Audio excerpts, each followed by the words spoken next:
नमस्कार दोस्तों, supreme court में आज एसआईआर पर सुनवाई के दौरान एसआईआर की ड्राफ्ट लिस्ट में मुर्दा घोषित करके वोटर लिस्ट से बेदखल कर दिए गए दो वोटर जिंदा होकर सवाल की शक्ल में जजों की बेंच के सामने भरी अदालत में खड़े हो गए। और अदालत में ऐसे दो वोटर्स को जजों के सामने लेकर आए थे योगेंद्र यादव जो एसआईआर के खिलाफ एक याचिका करता है। उन 8 या 9 याचिकाकर्ताओं में से एक हैं जिन्होंने सुप्रीम कोर्ट का दरवाजा ये कहकर खटखटाया कि एसआईआर में फर्जीवाड़ा है, अनियमितता है, चुनाव आयोग की मंशा संदिग्ध है और चुनाव आयोग एसआईआर के बहाने बिहार में लाखों वोटर्स को, मतदाताओं को वोटर लिस्ट से बाहर करना चाहता है। और इसी मामले में आज सुनवाई थी जस्टिस सूर्यकांत और जस्टिस बागची की बेंच में। याचिकाकर्ताओं की तरफ से बड़े बड़े दिग्गज वकीलों की दलीलें पूरी हो चुकी थी, जिनमें कपिल सिब्बल, अभिषेक मनु सिंघवी, बृंदा ग्रोवर और प्रशांत भूषण थे। उन तमाम वकीलों ने सुप्रीम कोर्ट के जजों को एसआईआर की खामियों के बारे में विस्तार से बताया कि कैसे चुनाव आयोग 65 लाख लोगों को बाहर कर चुका है उस लिस्ट से जो अभी ड्राफ्ट लिस्ट है। जब फाइनल लिस्ट आएगी तब न जाने कितने लोग और बाहर होंगे। और ड्राफ्ट लिस्ट में 22 लाख लोगों को मृतक मानकर बाहर किया गया है, उसमें से बहुत सारे लोग जिंदा हो सकते हैं। चुनाव आयोग उनकी लिस्ट नहीं दे रहा है। प्रशांत भूषण कह रहे थे इन 65 लाख लोगों में जिन्हें परमानेंटली शिफ्टेड कहकर बाहर किया गया या जिन्हें मृतक मानकर बाहर किया गया, उसकी लिस्ट बार बार कहने के बाद भी सुप्रीम कोर्ट हमें नहीं दे रहा है, माफ करें, चुनाव आयोग हमें नहीं दे रहा है। हमें अंदेशा है कि बड़े पैमाने पर वोटर्स को इस लिस्ट से बाहर किया जा सकता है। इन वकीलों की दलीलें जस्टिस सूर्यकांत और जस्टिस बागची सुन रहे थे। बीच बीच में जो चुनाव आयोग की तरफ से एडवोकेट थे, सीनियर एडवोकेट राकेश द्विवेदी, अपनी बात कह रहे थे। जब इन वकीलों की दलीलें खत्म हुई, वो सारे सवाल उठाए गए चुनाव आयोग की मंशा पर, नागरिकता को जांचने के चुनाव आयोग के अधिकार पर, चुनाव आयोग के संवैधानिक अधिकार पर, चुनाव आयोग जिस तरह से विधानसभा चुनाव के ठीक 2.5 महीने पहले जल्दबाजी में एसआईआर करना चाहता है, इस सवाल पर अभिषेक मनु सिंघवी ने भी सवाल उठाए, प्रशांत भूषण ने भी। ऐसे तमाम सवालों के बाद जब लगा कि अब कोर्ट अगली तारीख के लिए वक्त मुकर्रर करेगा या कल की सुनवाई के लिए वक्त मुकर्रर करके जज उठने वाले हैं, तभी जो अदालत में बहुत देर से मौजूद थे योगेंद्र यादव, जो बीच बीच में अपने एडवोकेट्स को कान में कुछ बता भी रहे थे, अचानक उन्होंने मोर्चा संभाला, खुद मैदान में आए और उन्होंने अपनी दलीलें जजों के सामने रखनी शुरू की। करीब करीब 25 मिनट तक योगेंद्र यादव ने वो तमाम सवाल उठाए जो सवाल योगेंद्र यादव बीते 1 महीने से लगातार उठा रहे हैं। और उसमें योगेंद्र यादव ने यहां तक कहा कि ये एसआईआर सिर्फ वोटर्स के नाम डिलीट करने की प्रक्रिया है, इसमें एडिशन कुछ नहीं होना, सिर्फ डिलीशन होना है और डिलीशन की ये लिस्ट 1 करोड़ तक जा सकती है। बहुत सारे सवाल उठाए, उस पर आते हैं। लेकिन जब योगेंद्र यादव अपनी बात खत्म कर रहे थे, तब अचानक उन्होंने बगल में जो 2 लोग थे जिन्हें योगेंद्र यादव अदालत तक लाए थे, उन्होंने सामने किया और कहा कि ये वो लोग हैं जो जिंदा वोटर हैं, लेकिन एसआईआर की ड्राफ्ट लिस्ट में, चुनाव आयोग की लिस्ट में इन्हें डेड घोषित किया गया है। और हुआ ये था कि पिछली सुनवाई के दिन जस्टिस सूर्यकांत ने, जब यही सब सवाल उठाए गए थे कि बहुत सारे लोग ऐसे हैं जो जिंदा हैं और उनका नाम डेड लिस्ट में है, तो जस्टिस सूर्यकांत ने कहा ऐसे 15 लोगों को अदालत में लाइए तो सही। तो आज 2 लोग अचानक योगेंद्र यादव जजों के सामने 2 लोगों को लेकर आए। और खास बात ये कि बड़े बड़े दिग्गज वकील जब अपनी दलीलें खत्म कर चुके थे, बहुत सारी बातें कही, उस पर फिर कभी विस्तार से कल जब खत्म करेंगे वीडियो, जब सुप्रीम कोर्ट का कल क्या निर्देश, क्या फैसला, क्या ऑर्डर आता है उसके बाद, जैसा कि मैंने कहा अभिषेक मनु सिंघवी, कपिल सिब्बल, बृंदा ग्रोवर और प्रशांत भूषण, तब आखिर में जो बातें योगेंद्र यादव ने स्लाइड के साथ, सारी जानकारी, सारे आंकड़े, डेटा के साथ जो योगेंद्र यादव ने कही, बहुत मार्के की बात। लेकिन जैसे ही उन्होंने इन 2 को ऐसे बगल में जो बहुत सारे वकील, सीनियर जूनियर जो भी रहे होंगे, उनके बीच से निकाला और कहा कि माय लॉर्ड, ये 2 वो लोग हैं जो चुनाव आयोग की डेड लिस्ट में हैं लेकिन जिंदा हैं। जैसे ही योगेंद्र यादव ने ये कहा तो राकेश द्विवेदी जो एडवोकेट हैं चुनाव आयोग की तरफ से, वो बौखलाए और उन्होंने कहा कि ये न्यूज़ रूम या एंकर की तरह ये नाटक करने की यहाँ ज़रूरत क्या है। उनकी बौखलाहट थी कि अचानक योगेंद्र यादव ने वो किया जिसकी उम्मीद या जिसकी कोई संभावना चुनाव आयोग के वकील को या उस कोर्ट रूम में किसी को भी नहीं रही होगी कि ऐसा भी हो सकता है। लेकिन चूंकि जस्टिस सूर्यकांत कह चुके थे पहले, तो योगेंद्र यादव ने सीधे उनको पेश किया और जब ऐतराज किया राकेश द्विवेदी ने, चुनाव आयोग के एडवोकेट ने, तो जस्टिस सूर्यकांत ने कहा कि अगर ये हम we are proud of our citizens that they are in Supreme court.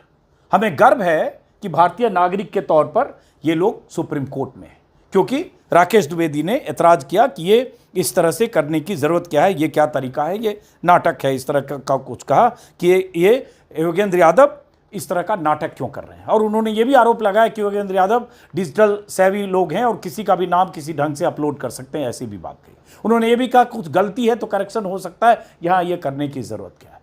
लेकिन खास बात ये रही कि जस्टिस सूर्यकांत ने योगेंद्र यादव की पूरी दलील सुनने के बाद आखिर में ये भी कहा कि मिस्टर यादव, आपकी का जो एनालिसिस है बहुत शानदार है, आपने बहुत अच्छे ढंग से एनालाइज किया है चीज़ों को, और आपकी बात से हम पार्टली या 100% सहमत हों या ना हो, लेकिन आपने बहुत अच्छा विश्लेषण किया है, ये बहुत बड़ी बात है। और उसके बाद कल की तारीख मुकर्रर की गई कि आगे हम कल बात करेंगे। खास बात ये रही जो मैंने कहा कि योगेंद्र यादव एडवोकेट नहीं है, याचिकाकर्ता है। 10-8 याचिकाकर्ताओं में से एक हैं मनोज झा, महुआ मोइत्रा, ADR, PUCL और भी कुछ याचिकाकर्ता, उनमें से एक हैं।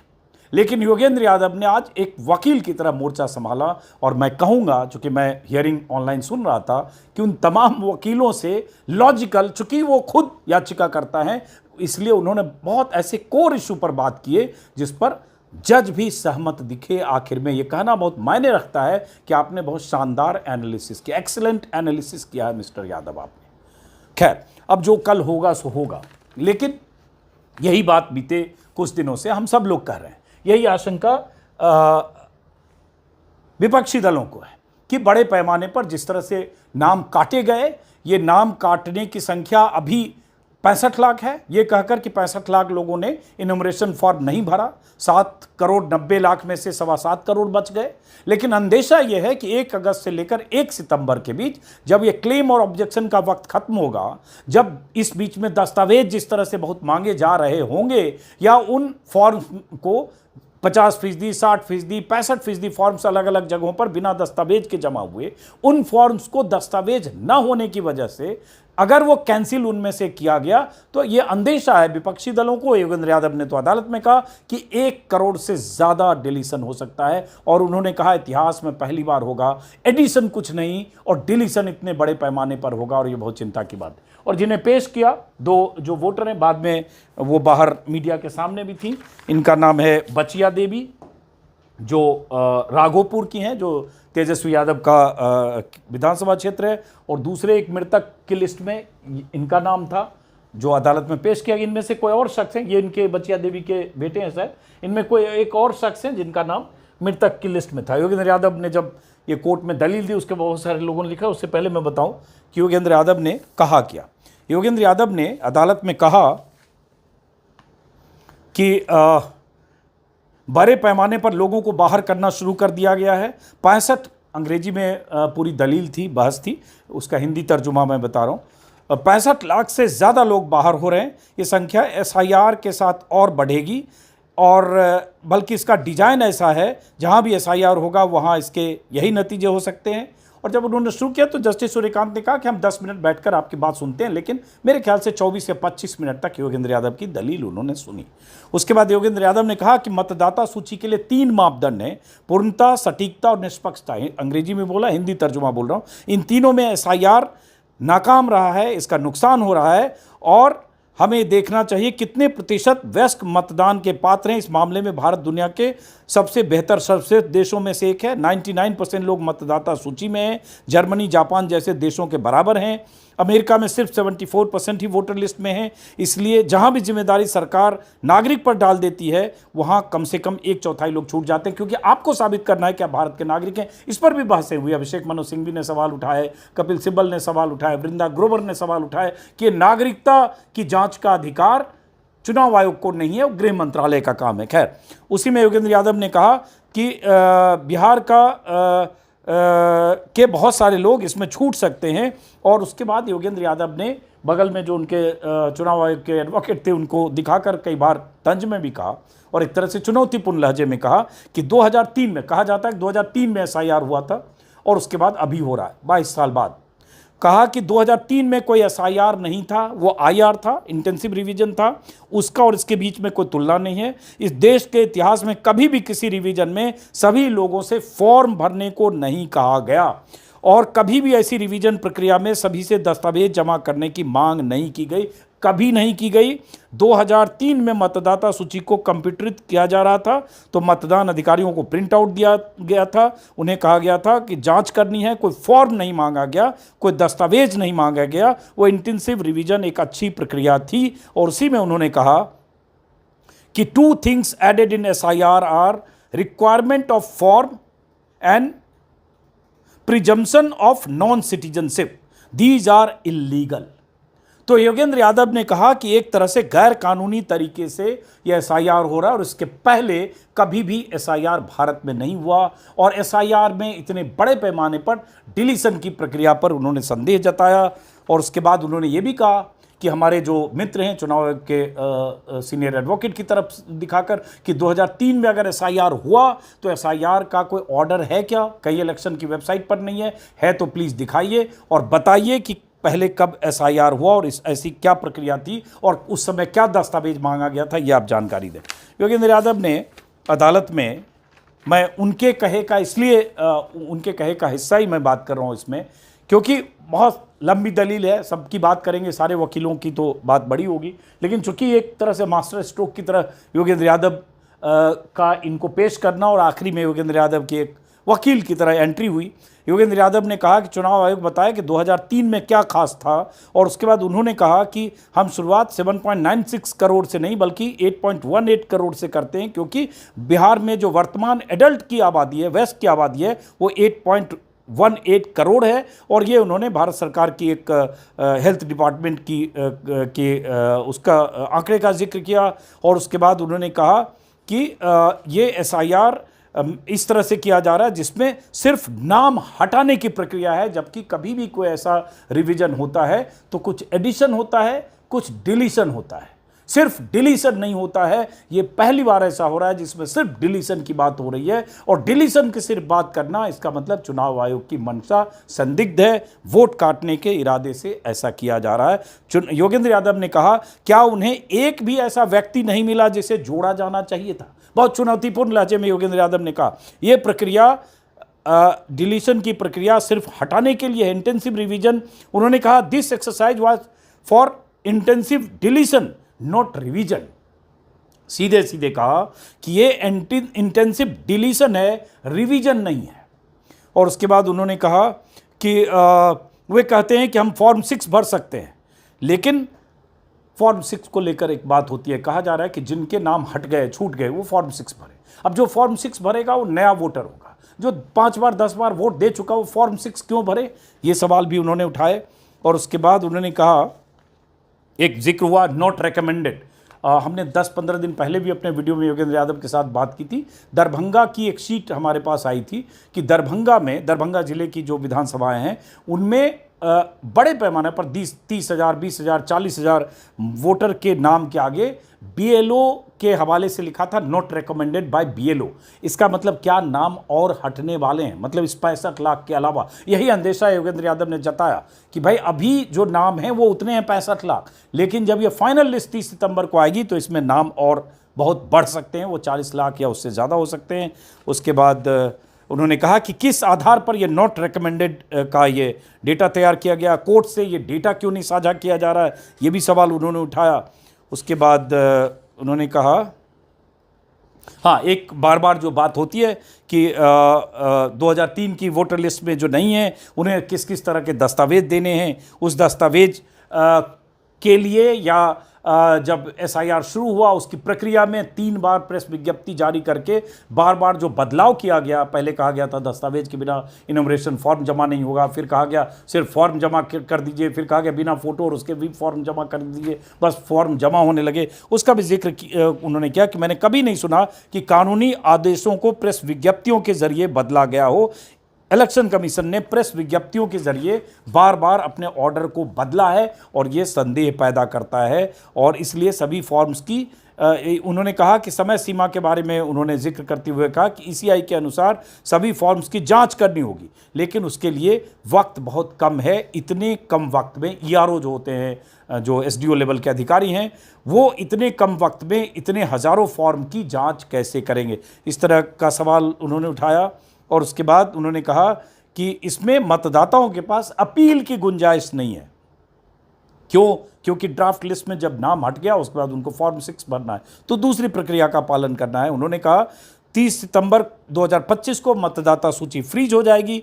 25 सितंबर 2025 को चुनाव आयोग मुझे बताएगा कि मेरा नाम हटा दिया गया है, और अगर मैं बिहार से चुनाव लड़ना चाहता हूँ तो क्या मैं क्या करूंगा? क्या मैं अपील दायर करूंगा? और जब तक मैं ऐसा करूंगा मतदाता सूची फ्रीज हो चुकी होगी, और तब हम 5 साल बाद के लिए हमें इंतजार करना पड़ेगा। और उन्होंने ये भी कहा कि हमारे पास पक्का सबूत है कि महिलाओं के नाम पुरुषों की तुलना में ज़्यादा हटाए जा रहे हैं। इस तरह से उन्होंने, और एक बार बार सवाल उठता ही है कि जिन्होंने माइग्रेंट जो लोग हैं, जो बाहर रहते हैं, लेबरर हैं, जो भी है, उनके नाम बहुत काटे गए, जो अभी भी वोटर हैं, बिहार जाकर वोट करते हैं। तो खैर ये सब हुआ, और अंत में जब जैसा कि मैंने कहा, जब इनकी 2 लोगों को उन्होंने सामने, जजों के सामने पेश किया आखिर में, तो जो चुनाव आयोग के एडवोकेट ने कहा ये ड्रामा करने की बजाय सुप्रीम कोर्ट ये ड्रामा करने की जगह नहीं है। अगर आपको लगता है तो आप हमें मदद करिए इस वोटर लिस्ट के प्यूरिफिकेशन में, बजाय इसके कि इस तरह से करें। खैर, तो इस तरह से आज चुनाव आयोग की जो एसआईआर की प्रक्रिया है उसके खिलाफ लगभग 2.5 घंटे की बहस। लेकिन कल की तारीख अब बहुत अहम है कि कल क्या होता है, और कल सुप्रीम कोर्ट का रुख अगर कुछ भी चुनाव आयोग को लेकर सवालों के दायरे में सुप्रीम कोर्ट रखता है, सुप्रीम कोर्ट का कोई अहम ऑर्डर आता है, तो जितना मैंने आज देखा सुना उसमें इनका योगेंद्र यादव का इंटरवेंशन बहुत इंपॉर्टेंट होगा। और जिस तरह से उन्होंने बात की, प्रशांत भूषण ने बहुत सारे सवाल उठाए। उन्होंने कहा कि वही जो बार बार बात हो रही है, जो पहले भी प्रशांत भूषण सुप्रीम कोर्ट गए थे कि हमें उन 65 लाख लोगों की लिस्ट चाहिए कि किस कैटेगरी में किसके नाम काटे गए हैं, जो नाम वो नहीं दे रहे हैं, और ये नाम हमें मिलना क्यों नहीं चाहिए, जिससे हमें पता चले कि उनके नाम काटे जाने की वजह क्या है। उसी तरह से कपिल सिब्बल ने भी आशंका जताई कि इसमें करोड़ों लोगों के बाहर होने की संभावना है, चुनाव में बहुत कम वक्त है, अक्टूबर में चुनाव है, इतनी जल्दी ये क्यों कर रहे हैं। अभिषेक मनु सिंघवी ने भी कुछ सवाल उठाए। उन्होंने कहा, हालांकि मैं इससे वीडियो लंबा हो रहा है, चलिए अभिषेक मनु सिंघवी और बाकी वकीलों की बात जब कल सुप्रीम कोर्ट का कोई फैसला, निर्देश, ऑर्डर आता है तब बात करेंगे। एक सवाल ये बार बार उठा कि आधार और एपिक को क्यों नहीं स्वीकार कर रहे हैं, और अगर आप आधार, एपिक, राशन कार्ड को स्वीकार नहीं करते हैं तो फिर जो दस्तावेज आप मांग रहे हैं वो दस्तावेज बिहार में लाखों नहीं करोड़ों वोटर ऐसे हो सकते हैं जिनके पास वो 10 में से 11 में से कोई दस्तावेज न हो। ये सारी बातें होती रही, कुछ जगह जस्टिस सूर्यकांत ने कुछ सवाल जवाब किए, लेकिन अब उम्मीद कल की बहस, दलील, सुनवाई और क्या कुछ होता है सुप्रीम कोर्ट में। फिलहाल इस वीडियो को यहीं ख़त्म करते हैं। मुलाकात होगी, और 16-17 के बाद मैं भी बिहार में रहूँगा, होगी और होती रहेगी। नमस्कार।